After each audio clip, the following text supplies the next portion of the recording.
तो हमारा अगला टॉपिक है आज का क्लास 11th के लिए डी ब्रॉगली इक्वेशन। ये नहीं पढ़ा था ना हमने?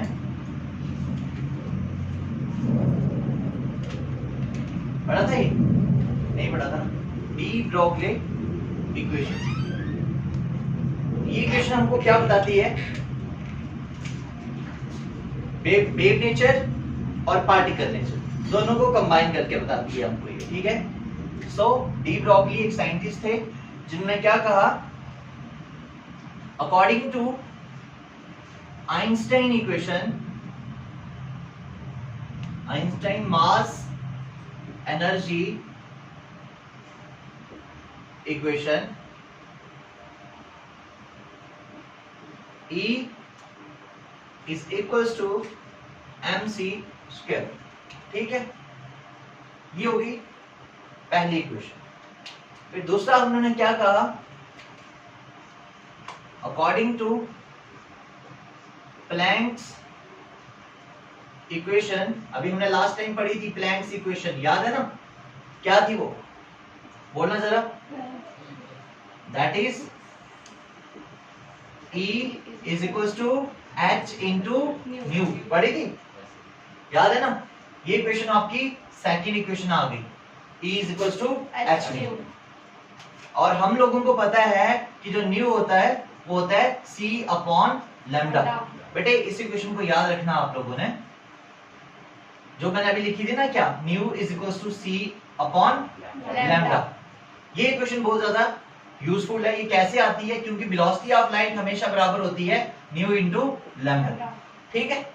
तो ये velocity of light is equals to nu into lambda होता है।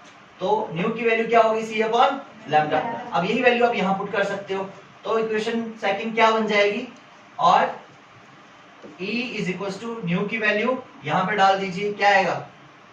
h into c upon lambda. ये आ गया, ये आ गई आपकी इक्वेशन नंबर सेकंड, ओके। अब आप इक्वेशन नंबर फर्स्ट और इक्वेशन नंबर 2 को क्या करेंगे? कंपेयर करेंगे। तो हम लिखेंगे from equation number first and second. अब ये भी E के बराबर है और ये भी E के बराबर है, तो ये और ये इक्वलाइज हो सकता है ना? हाँ। तो ये हो जाएगा mc square is equals to h into c upon lambda. तो ये c और ये c क्या हो गया? कैंसिल। और यही इक्वेशन क्या लिख सकते हो आप? mc is equals to h by lambda. यही हो गया। लैम्डा को इधर ले आओ, mc नीचे चला जाएगा, और lambda is equals to h upon m into c। ये आ गई आपकी next equation, that is equation number, ये थर्ड है ना, ये आ गई फोर्थ इक्वेशन, ठीक है। बेटे यहाँ पे c क्या चीज है ये आपको बताना पड़ेगा। c is the velocity of light. c क्या है? Velocity of light. Velocity of light, ठीक है। अगर आपने ये इक्वेशन किसी पार्टिकल के लिए यूज करनी होगी तो आप c की जगह b लिख दीजिए। b is the velocity of particle, okay. If c is replaced by b, then we can use this equation for particle। तो क्या हो जाएगा? then lambda is equals to h upon m into b, ठीक है। lambda is equals to h upon m into b हो जाएगा। this is equation number 5।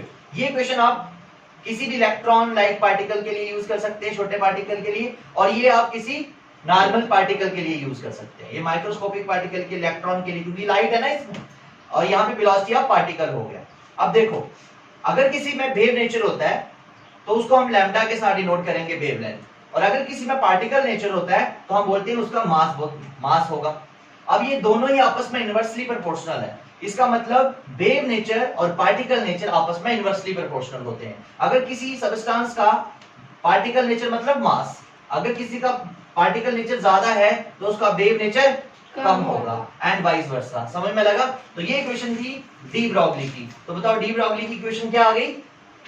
बोलो lambda is equal to h upon m into v. अब कौन मुझे बताएगा m into B क्या होता है? Mass into velocity is momentum, that is denoted by p। P. Okay, तो यही इक्वेशन आप ऐसे भी लिख सकते हो, lambda is equal to h upon p, because mass into velocity is known as Momentum. Momentum. ये जो m इंटू b है इसको हम मोमेंटम कहते हैं। ठीक है बेटे, समझ में आया आपको? So this is the de Broglie equation. Equation. Got it? तो नोट कर लीजिए।